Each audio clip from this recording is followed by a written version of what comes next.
Hey everybody, so bear with me. I'm going to try to do more videos on my YouTube channel this year. It's kind of a personal goal of mine, and I really wanted to share today. I don't have any script or anything. I'm just really excited about something I challenged myself to do with my students, and I did. And it's about making connections with the students.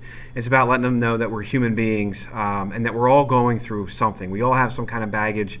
I don't care if you're rich or you're poor, or you're black, white, Asian. I don't care. Transitioning, if you know, if you're coming out as being gay, whatever it might be, we're all going through something. And I try to see the world in that lens, and it's made me a better person and a better teacher. And I try to think of that often. That the students in front of me, that if I would say 99% of the time, if a student is angry with me, or it really has nothing to do with me as a teacher for the most part. It's something else going on, and we have to remember that as a new teacher. And so I'm working with some universities to do that, to talk to our education students about being human in the classroom, about being you in the classroom, and about being understanding. And I talk to my students about how they have to understand that we as teachers and administrators and guidance counselors are also going through things. And so we have to give each other a little bit of a break and be human. So I show this video at the end of the school year, and it's amazing. And off the top of my head, I'm sorry, I can't remember the gentleman's name, but he gives a speech at a graduation at a college, and it's called What I Learned from a Third Grade Dropout. And I'll put the link in the comments. It's a fantastic video. And I showed it at the end of the year, and it encourages me to talk to the students a little bit. But last year I really opened up about how the video made me feel. And my students told me that I had to start it at the beginning of the school year. And that terrified me. I'm very much an introvert, surprisingly enough. And I did it today. And I don't know my students. This is the second day of school. They don't really know me, and yet I opened up myself to them because I want to set the tone for the year. I want them to tell me if something's going on. I don't need to know all the details, but I want them to know that there are adults in this building, that the reason why we are educators is because we care about them. And so we watched this video, and I talked about my dad dying from ALS and how he died in the first 2 days of school 7 years ago, and how hard that was. And for 2 years, I was taking care of my father as he lost use of his body, and I never shared that with anybody. I didn't share it with the staff. I didn't share it with my students. And it really was the first time I opened up to my students, because that whole idea of not let them see a smile till Christmas kind of a thing that we used to be told as teachers back in the day. And I went up just crying, ugly crying in front of my students because my dad had just passed. And I didn't want to not be here the first week of school because we know how important that is. And it was my students who helped me to deal with the death of my father. And we talked about, and it turns out there were a couple of other students whose parents had ALS. And so we actually were able to help each other out because nobody was able to understand what they were going through. But here in this instance, I was. So I talked to my students about that. I also talked about how I'm 45 years old and I have no regrets in my life, none. That I want to live life to its fullest. That I grew up a kid in Philadelphia. I know now that my mom suffers from a mental illness, but as a child, she was emotionally, mentally abusive to me. And I grew up in a home that, although my parents were married, and that's supposed to be a lot more stable than what we would say a broken home, my parents were the ones that should have divorced. It would have been a lot easier on all of us, and they didn't. And my dad did that out of duty. My father wasn't around very much. He worked a lot of jobs, and I think that really is because he couldn't be at home. And I kind of understand that now as an adult.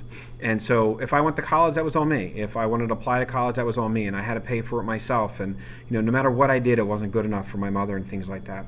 And so I did. I went to college, and I paid for it myself, and a lot of success there and so forth. I was also very open that I was sexually abused as a child, and that wasn't easy to do. Not by my mother, but I don't want to get into all the specifics, but by two different people. And that's something that I had internalized as something that was wrong with me until I was much, much later in my adulthood. And now I understand that what my mother put on me really had nothing to do with me, that it had more to do with her. And so I'm trying to come to grips with that myself. So obviously I suffer from depression. I'm very open about that. And I'm also socially anxious. I have a lot of anxiety. But I talked to my students about, a couple of years ago, I put in for my first panel presentation at Wizard World in Philadelphia at the Comic-Con. And I was really honestly hoping that they would say no. And they said yes. And I remember throwing up and just how nervous I was. And yet I went up there and I did it. And my life has changed. And I want students to know that we have an audience besides our four walls, and it's why I blog, and it's why I'm on social media, and the things that we do, and people care about what we do in our classrooms, and we care about what the students are doing outside of the classroom, and we want to share as a community.